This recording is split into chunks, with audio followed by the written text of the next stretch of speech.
मैं इधर खुद को लालची और हरीस ज़मीर फरोश इंसान के रूप में ज़ाहिर करने के लिए सुल्तान जहाज़ेब की मिन्नत समाजत करने लगा कि वो इस काम के लिए मुझे कुछ ना कुछ रकम दे।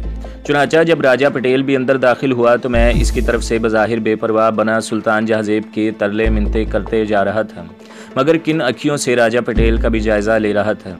ये क्या चक्कर है सुल्तान, तुमने इतनी अहम फ़ाइल इसके हाथों में क्यों दे रखी है? वो एकदम दरिश्त लहजे में इससे बोला। गालबन एक अजनबी के हाथ में रेड फाइल देखकर राजा पटेल फिक्रमंद सा हो गया। वो इंतहाई मकरूह सूरत शख्स था।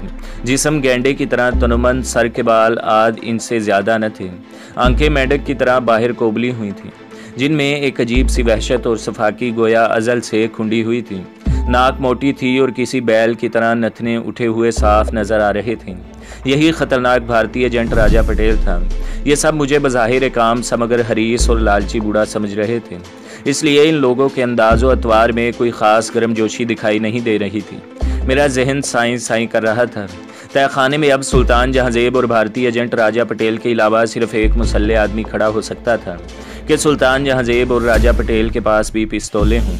मगर यह मेरे लिए एक बेहतरीन मौका था कि वतन अजीज़ की खातिर अपनी जान हथेली पर रख कर इन लोगों को वासले जहन्नम करके इस फाइल को जला डालूं। चुनांचे मैं अपने दरानावार अज़ाइम के जरहाना पहलुओं पर गौर करने लगा और साथ ही मौके का भी मुंतज़िर था। सुल्तान जहाज़ेब, तुम बहुत लालची होने के साथ बेवकूफ़ भी हो। अचानक राजा पटेल ने सुल्तान की ज़ुबानी मेरे बारे में तफसील जानने के बाद उल्टा इसे ही डांटा और सुल्तान जहाज़ेब बौखला कर इसका चेहरा तकने लगा। कर्नल ज़ुबैर, अगर रुपए लेकर हमारा काम बआसानी करने पर आमादा है तो तुम इसे गन पॉइंट पर क्यों लेने की कोशिश कर रहे हो? हटो परे। राजा पटेल ये कहकर मुकराना मुस्कुराहट के साथ मेरी तरफ बढ़ा और बोला, कर्नल ज़ुबैर साहब, सुल्तान जहाज़ेब ने आपके साथ जो कुछ किया मैं इसकी माफ़ी चाहता हूँ। आप बिल्कुल बेफिक्र हो जाएं, आपको ये रेड फाइल डिकोड करने की मुँह मांगी कीमत मिलेगी। मैंने खुश होने की अदाकारी की। मैं जानता था कि मक्कार लूमड़ी यानी राजा पटेल सुल्तान जहाज़ेब की तरह मुझे ज़मीर फरोश समझे हुए था और मुझे अपने लिए आइंदा भी कारामद बनाने के लिए रकम की ऑफ़र की थी। राजा पटेल साहब, इसे इतनी बड़ी रकम देने की क्या ज़रूरत है? भला ये काम तो इससे मैं गन पॉइंट पर भी ले सकता हूँ, सुल्तान जहाज़ेब ने हकलाते हुए कहा। तो राजा पटेल ने इसे घूरा और फिर दांत पीस कर बोला, सुल्तान जहाज़ेब, तुम्हारी सोच पैसे से शुरू होकर पैसे पर ही ख़त्म होती है। कभी दूर अंदेशी से भी काम ले लिया करो। कर्नल ज़ुबैर आइंदा भी हमारे काम आता रहेगा। ये क्या कह रहे हो पटेल साहब? सुल्तान जहाज़ेब बोला, मैं तो इसे काम लेने के बाद कत्ल कर डालना चाहता था। इसकी सफाक गुफ्तगू पर मैं सन्नाटे में आ गया। ये तुम बेवकूफ़ी करते। अच्छा हुआ मैं वक्त पर पहुंच गया। तुम एक तरफ हट जाओ, मैं इससे बात करता हूं, राजा पटेल ने इससे कहा। फिर मुस्कुरा कर मुझसे मुखातिब होकर बोला, कर्नल ज़ुबैर साहब, आप इस फाइल को कितने रोज़ में डिकोड कर देंगे? अभी मैंने बताया था 2 दिन तो लग ही जाएंगे, मैंने कहा। तो राजा पटेल चंद सानिये उलझन हमें सोच में मुतगरक हो गया। फिर बोला, देखो कर्नल साहब, दर हकीकत इस रेड फाइल को डिकोड करवाने के चक्कर में हम पहले ही बहुत सा वक्त ज़ाया कर चुके हैं। दरअसल मेरी अचानक भारत से यहाँ आमद का मकसद यही था कि इस फाइल को बगैर डिकोड के ही वापस ले जाऊँ और हम खुद इसमें सरखपाई करने की कोशिश करें। मगर मैं चंद घंटों से ज़्यादा नहीं यहाँ रह सकता, इसलिए अब तुम ऐसा करो कि इस रेड फाइल समेत मेरे साथ भारत चलो और वहीं इस फाइल को आराम से डिकोड करते रहना। हम मुस्तकिल बुनियादों पर आपकी खिदमत हासिल करना चाहते हैं। इसकी बात पर मैं वाकई खुशी से झूम उठा। मैं यही तो चाहता था कि किसी तरह इन भारतीय एजेंटों की कमीनगाह तक पहुंच जाऊं और फिर इनका वो नेटवर्क तबाह बर्बाद कर डालूं, जिसके ज़रिए ये लोग मेरे पाक वतन के ख़िलाफ़ नापाक साजिशों में मसरूफ़ थे। मैं भारतीय खुफिया एजेंटों के इस पूरे नेटवर्क का वो हशर करना चाहता था कि आइंदा मुल्क दुश्मन अनासर को पाक वतन की तरफ आंख उठाकर देखने की जुर्रत भी ना हो सके। अल्लाह मेरा साथ दे रहा था। मेरी बज़ाहिर मुश्किल और नामुमकिन नज़र आने वाली मसदूद राहें खुद ब खुद ही आसान होकर खुलती चली गई थीं। मैंने फ़ौरन खुश होकर राजा पटेल की ऑफ़र कबूल कर ली। फिर राजा पटेल ने वो रेड फाइल अपने कब्ज़े में ले ली। सुल्तान जहाज़ेब अलबत्ता किसी अजीब सी उलझन अमेज़ परेशानी में मुब्तला था। बहरतौर हम ज़रा देर में ऊपर कमरे में आ गए। नूरी बेगम अभी तक वहीं मौजूद थी। सुल्तान जहाज़ेब के हुक्म के मुताबिक इसके आदमियों ने इसे अभी तक वहाँ से जाने न दिया था, मगर मैंने कमरे में आते ही किसी ख्याल के तहत नूरी बेगम को वहाँ से जाने का इशारा किया था। वो मुझे दोबारा इनके साथ दोस्ताना अंदाज में देखकर अचंभे में ज़रूर मुब्तला हूँ, मगर मेरा इशारा पाते ही वो खामोशी से चली गई। हम तीनों अब सोफ़ों पर आमने सामने बराजमान हो गए। वो रेड फाइल राजा पटेल के हाथों में दबी हुई थी। ताहम मैं अब मुतमईन था और मुझे मुल्क दुश्मन अनासर के ख़िलाफ़ डबल क्रॉस मिशन भी अंजाम देने का मौका बआसानी मुयस्सर आ रहा था। अब मैं अल्लाह से यही दुआ मांग रहा था कि मेरी असलियत इन पर ज़ाहिर ना हो पाए, वरना सारा बना बनाया खेल बिगड़ सकता है। सुल्तान जहाज़ेब, तुमने कैप्टन इमरान का कांटा अभी तक साफ़ नहीं किया, मान राजा पटेल ने इससे पूछा और मेरे अंदर पकड़ धकड़ सी होने लगी। मगर मैंने अपने चेहरे के तासुरात को सपाट ही रहने दिया। मैंने इसकी रहाइशगाह पर हमला करवाया था, जिसमें इसके घर वालों को तो मौत की नींद सुला दिया गया था। मगर बदकिस्मती से कैप्टन इमरान बच निकला, लेकिन बेफिक्र नहीं, अब वो कहीं का नहीं रहा। ये कहकर इसने मेरे बारे में सारी तफसील से इसे आगाह कर दिया। सुल्तान जहाज़ेब के इस इकरार पर मेरी कनपटियाँ दहकने लगीं। वो तो ठीक है, मगर बावजूद इसके इसका खात्मा ज़रूरी है। राजा पटेल ने इसे तंबीह की।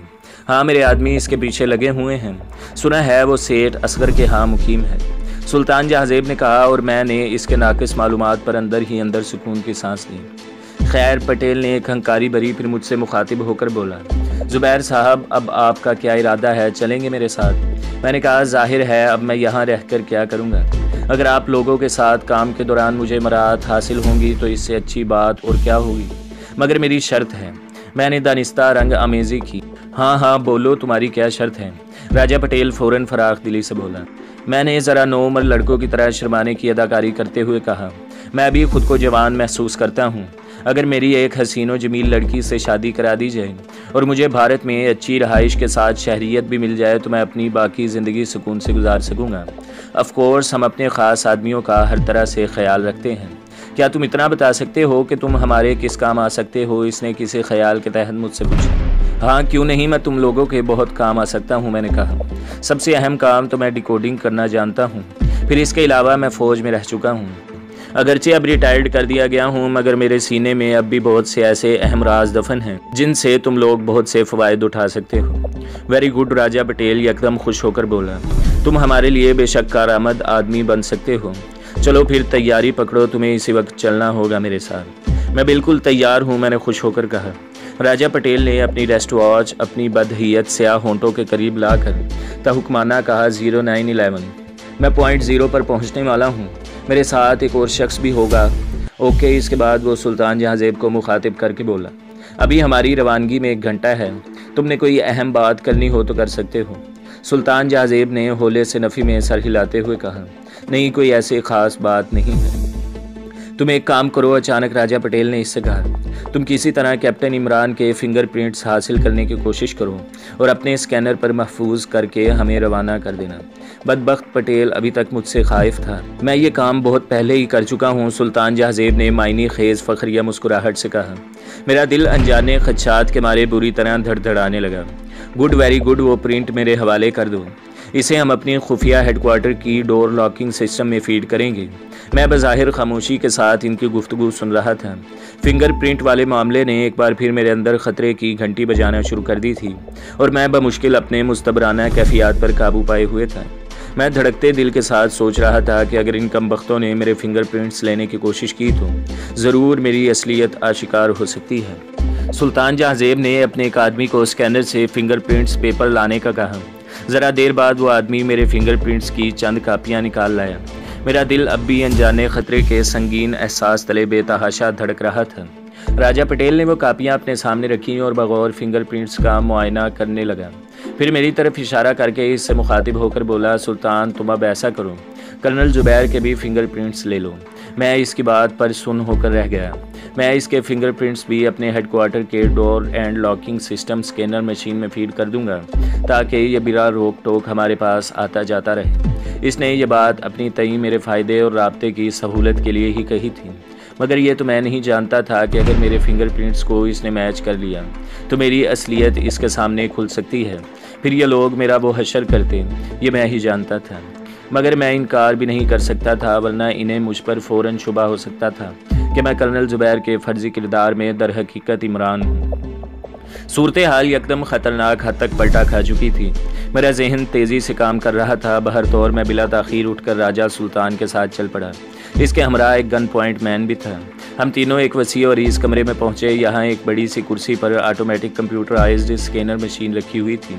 कर्नल ज़ुबैर करीब आओ, सुल्तान ने गंभीर आवाज़ में मुझसे कहा। मेरे वजूद में बुरी तरह साई साई हो रही थी। अपने फिंगरप्रिंट्स देने का मतलब अपनी भयानक मौत के कागज़ पर अंगूठा सबत करने के मुतरादिफ था। मैंने चश्मे ज़दन में एक ख़तरनाक फ़ैसला किया और दजीदा नज़रों से करीब खड़े इसके इकलौते गनमैन की तरफ देखा।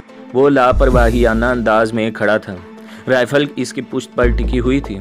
सुल्तान जहाज़ेब मुझसे मुखातिब होने के बाद खुद स्कैनर मशीन की ऑपरेट करने में मसरूफ़ हो गया था। मैं जैसे ही इसके आदमी के करीब से होकर गुजरने लगा तो मैंने बिजली की सी फुर्ती के साथ इसकी गर्दन दबोच ली और रगे हसास मसल डाली। वो बेहोश होकर ज़मीन पर ढेर होने लगा तो मैंने लपक कर इसकी राइफल पुश्त से उचक ली। इधर सुल्तान जहाज़ेब को जैसे ही अपने अकब में किसी गड़बड़ का एहसास हुआ तो वो यकदम पलटा, मगर तब तक मैं गन की मुहिब नाल इसकी पेशानी से लगा चुका था। मारे दहशत की इसकी आंखें फटी की फटी रह गईं। तुम कौन हो? वो लुकनत ज़दा लहजे में इतना ही बोल पाया था कि मैंने अपनी राइफल दाढ़ी मूंछें नोच कर फेंक डाली।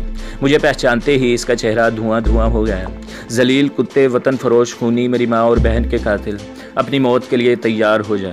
मैं इसे खौफनाक नज़रों से घूरता हुआ मगलूबुल गज़ब होकर बोला।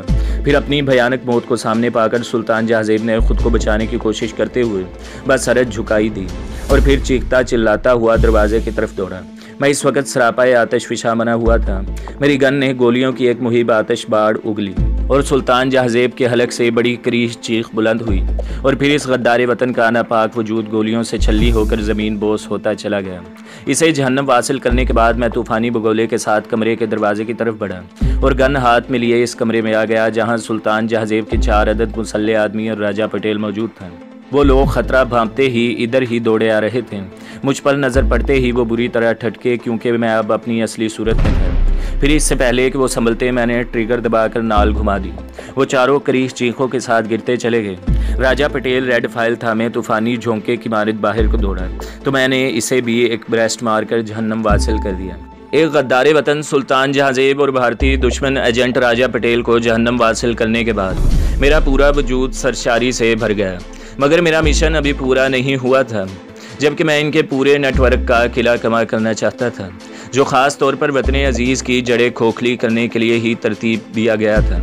वो लोग सुल्तान जहाज़ेब की जगह किसी दूसरे को हमनवा बना सकते थे और मैं इस भारतीय एजेंटों के पूरे नापाक ग्रोह को नाबूद कर देना चाहता था, ताकि फिर कभी किसी दुश्मन को ऐसी नापाक जुर्रत की हिम्मत ना हो सके। कोठी पर खामोशी तारी थी। मैंने सबसे पहले राजा पटेल की लाश के नीचे दबी हुई रेड फाइल खींचकर निकाली, फिर इसकी ट्रांसमीटर बाज उठाकर अपनी कलाई पर बांध ली। मैं वापस पलटा और सुल्तान जहाज़ेब की लाश के करीब आकर नफरत से इस पर थूका और इसके बाद मैंने रेड फाइल के अंदर से अहम राजों की कागजी तफसील निकाल कर उन्हें दिया सिलाई से दुखा दिया।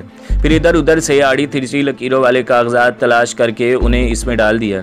इसके बाद मैंने बाहर आकर 2 कारों में से पेट्रोल निकाल कर अंदर छिड़क दिया और दिला सिलाई दुखाकर कोठी से बाहर गलियों में गुम हो गया। मेरे यकम में कोठी ने धीरे धीरे से आग पकड़ना शुरू कर दी।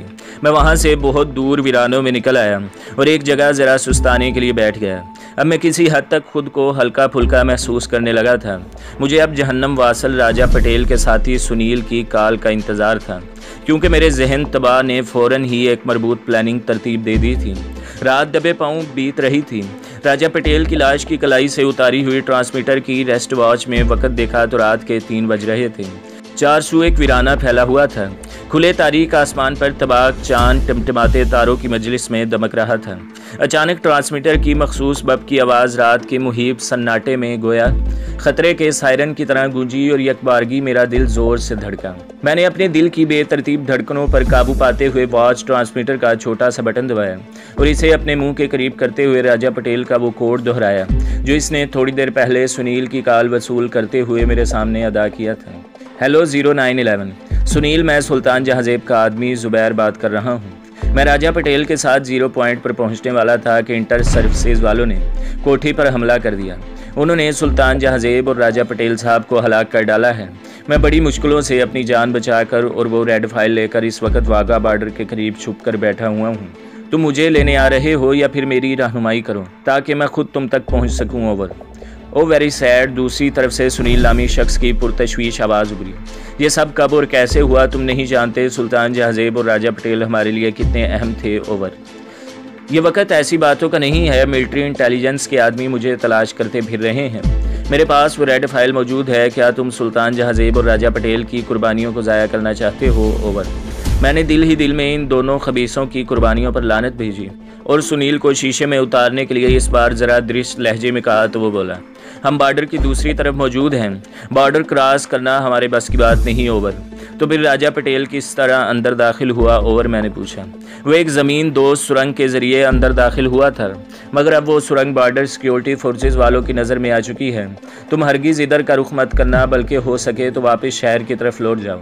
रेड फाइल संभाल कर रखना। ओवर। मैंने ज़रा सोचने के बाद कहा, मैं तुम्हारी हिदायत पर अमल करने की कोशिश करता हूँ, लेकिन मैं ज़्यादा अरसे इंटर सर्विसेज वालों से ख़ुद को ना बचा पाऊँगा। तुम लोगों को मेरे यहाँ से निकलने का बंदोबस्त करना होगा। ओवर। ठीक है, फिर तुम थोड़ा इंतज़ार करो, मैं बॉस से रब्ता करके तुम्हें मज़ीद हिदायत दूंगा, मगर इससे पहले फ़िलहाल तुम खुद को किसी महफूज पनाहगाह में महफूज कर लो। Over and all. ये कहकर इसने रब्ता मुनक़ता कर दिया। मैं चंद सानिये होंठ भींचते कुछ सोचता रहा, इसके बाद वापस लौट आया। तो दोस्तों, अगली किस्त देखने के लिए हमारे चैनल को सब्सक्राइब कीजिए, वीडियो को लाइक कीजिए और बेल के आइकन को भी दबा दीजिए, ताकि हर जो आने वाली वीडियो है वो आपको सबसे पहले मिलती रहे।